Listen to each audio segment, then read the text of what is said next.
داخل امتحان رياضه او ماث قريب، فالفيديو ده حرفيا ممكن ينقذك ويزود لك الدرجات. اولا ما تجريش في الحل، اكتر غلطه طالب ممكن يعملها ان هو يجري في الحل او يستعجل، على فكره مش في سبق، خلي بالك يا نجم غلطه واحده ممكن تغير لك السؤال كله، فحل براحتك وحل على مهلك. 2 تنسى تقرا السؤال كله لاخره، تلاقي السؤال طالب حاجه وانت بتحل لي حاجه ثانيه، فالصح انك تقرا السؤال مرتين. 3 وهي بعنوان الفهم لوحده مش كفايه، المصحح ملوش دعوه اذا كنت فاهم او مش فاهم، المصحح له دعوه باللي انت كاتبه في الورقه، فالصح انك تكتب كل حاجه حتى لو كانت بديهيه. 4 لسه في وقت بس انا مش براجع، الصح ان انا اراجع الاختيارات بتاعتي، اراجع الارقام بتاعتي، اراجع الاشارات او الساينز، الحاجات دي كلها ممكن اكون انا عملت حاجه غلط وانا مش واخد بالي. 5 وهي الغلط الاكبر، الخوف.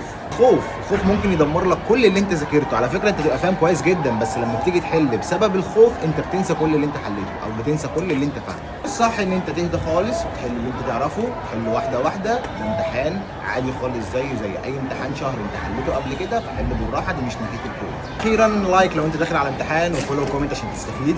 سلام.